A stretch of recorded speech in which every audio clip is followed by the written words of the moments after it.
अस्सलाम वालेकुम वरहमतुल्लाहि वबरकातुह। जी मुअज़्ज़ज़ नाज़रीन, आज हमारा टॉपिक है मलेरिया बुखार। मलेरिया बुखार क्या है, कैसे होता है, इसके बचाव की तदाबीर क्या है और इसका बेहतरीन इलाज क्या है। मलेरिया बुखार क्या है? जब बरसात का सीज़न होता है तो जगह जगह पानी ठहर जाता है और उस पानी की निकासी का जब सही बंदोबस्त नहीं होता तो उससे मच्छर पैदा होना शुरू हो जाता है। तो मच्छर इसका मेन ज़रिया है फैलाव का। तो मच्छर की एक मादा किस्म एनाफिलीज जब किसी बीमार मलेरियल पैरासाइट वाले मरीज़ को काटती है तो वहाँ से मवाद अपने अंदर ले लेती है और उसके मैदे में उसकी परवरिश होती है, फिर उसके सलाइवा में उसका जहर आ जाता है। फिर वो एक तंदुरुस्त आदमी को जब काटती तो उसका जहर उसके खून में चला जाता है। वो जहरीले मादे को प्लाज्मोडियम कहते हैं। ये जहर जब आहिस्ता आहिस्ता इंसान के जिगर तक पहुंचता है तो जिगर को सोजिश में मुब्तला कर देता है। उसमें हरारत बढ़ जाती है जिससे इंसान के सुर्ख ज़राते खून, रेड ब्लड सेल, आरबीसी ये टूटने लगते हैं। जब आरबीसी टूटते हैं तो आदमी को शदीद सर्दी का एहसास होता है और जिस्म टूट फूट का शिकार हो रहा होता है।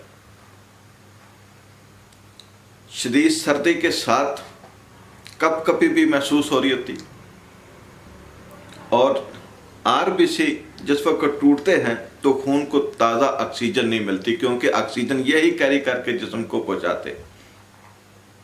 जब जिस्म को ताज़ा ऑक्सीजन नहीं मिलेगी तो सारा जिस्म दर्द करेगा, सर दर्द करेगा, सारा जिस्म दुखता है, कमर, कंधे, पिंडियों में दर्द और तशन्नुज और खिंचाव महसूस होता है। शदीद सर्दी के साथ आदमी अपने ऊपर चादर, कंबल, रज़ाई हर चीज़ लेता है लेकिन सर्दी नहीं जाती। इसके साथ उसका हलक खुश्क हो होता है, छाती में बोझ महसूस हो रहा होता है, भूख बंद हो जाती है, बाज़ लोगों को मतली कै का एहसास होता है। और जब खून का टेस्ट करवाते हैं तो उस वक़्त मलेरियल पैरासाइट पॉजिटिव नज़र आता है। एमपी टेस्ट होता है मलेरियल पैरासाइट, आरडीटी टेस्ट भी होता है और सीबीसी टेस्ट करवाते हैं तो उसमें आरबीसी लेवल लो नज़र आता है। तो इस मलेरियल पैरासाइट का अगर सही इलाज ना किया जाए, मुसलसल अगर आरबीसी टूटते जाए तो मरीज़ की तिली भी बढ़ जाती है और जिगर भी सोजिश का शिकार हो जाता है। और मुसलसल आरबीसी टूटने से मरीज़ को यरकान भी हो जाता है, पीला यरकान, आंखें पीली हो जाती। या उसकी मरीज़ की सर्दी की वजह से कोई मुआलिज गलत तशखीस कर बैठे तो उसको गर्म दवाई दे बैठे तो नतीजा क्या होता है कि उसको यरकान हो जाता है। अब इससे तहफ़्फ़ुज़ का तरीका क्या है? इन मच्छरों से बचाव के लिए मच्छरदानी का इस्तेमाल किया जाए, मुनासिब कोई लोशन, कोई आयल इस्तेमाल किया जाए, कोई स्प्रे जो मुआफ़िक हो वो इस्तेमाल किया जाए। और इसका बेहतरीन इलाज क्या है? इलाज में इसके लिए बेहतरीन चीज़ें गंधक है, 7 मुलट्ठी है और सुहागा है। गंधक 30 ग्राम, 7 मुलट्ठी 30 ग्राम, सुहागा बिरियाँ 20 ग्राम, तीनों को मिला लिया जाए। 500 मिलीग्राम सुबह, दोपहर, शाम खाना खाने के बाद ताज़ा पानी से मरीज़ को दिया जाए।